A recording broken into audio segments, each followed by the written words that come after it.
So when I went to buy the PlayStation Classic, which is right here, somebody asked me, what if I don't like the console? I said, then it'll look good on my shelf, pretty much. So I have not opened this box yet. I will be doing it as we proceed in this video. But before you watch this video, I just want to let you know, when I was at the store, I could not see the hype for this console in the market. When the Nintendo Classic came out, everybody was dying to get their hands on it, and I could not get my hands on it for next 2 months, and because some people were reselling it for double the price, like on eBay and on Kijiji, which is insane. Okay, never mind. So we are talking about the PlayStation Classic today. So if you are that auntie or that baller grandma who wants to get this console for their grandkids and get that nostalgic moments ready for their kids, I would suggest please watch this video. And yeah, just an FYI, this thing costs $100 US or 130 Canadian pesos. I talk too much, I guess. Okay, let's go to my filming area and I'll see you there.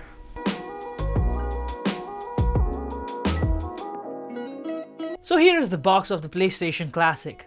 Nothing's fancy here. At the front, you see the console, while at the back there are 20 games featured which are preloaded on this console. And yes, ladies and gentlemen, that is absolutely correct. This console only comes with 20 games. You cannot add more games or you cannot sideload more games.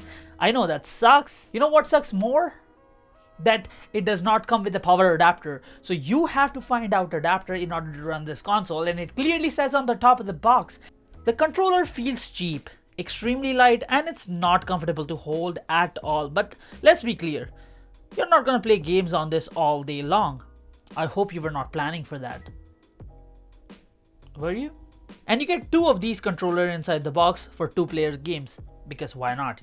The cable for the controller is a micro USB cable, and it's not soldered on the motherboard inside. It's literally a micro USB cable that is inside the controller. You don't believe me? Watch Jerry Rig Everything's video. And also don't forget to subscribe to PewDiePie, because why not? If you need a longer cable, you can easily install that just by opening the controller. The console is super tiny. Obviously the disc tray does not work, as it's just there for the looks. And at the front you have 2 fake memory card slots. Can you imagine? Fake memory cards. What will you expect? Like real memory cards? Do they even sell those? And 2 USB ports to connect your controllers. At the back there is a HDMI port and a micro USB port.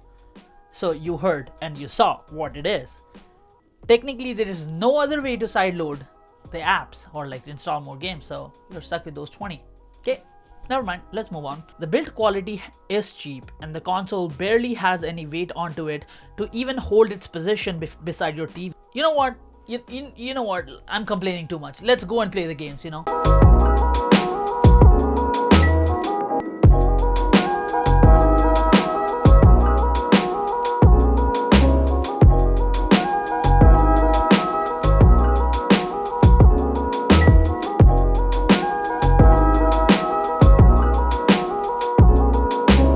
The console, as I mentioned, has 20 games inbuilt, with some decent titles like Metal Gear Solid, Grand Theft Auto, and Tekken 3. But it's still missing some OG titles like, Tony Hawk's Pro Skater, or Gran Turismo, or even Tomb Raider. The first thing that I noticed was that it was painful to look at the screen, not because it was running lower resolution and older graphic content on HD screen, but because it was lacking the CRT simulation. I mean, obviously this is not a new gen console, so PlayStation could have included a CRT simulator, so it would have given that feeling that as if you were actually on a CRT TV and not a HD TV. Because let's be real, back in the days you did not had CRT TVs, I mean, you did not had HD TVs.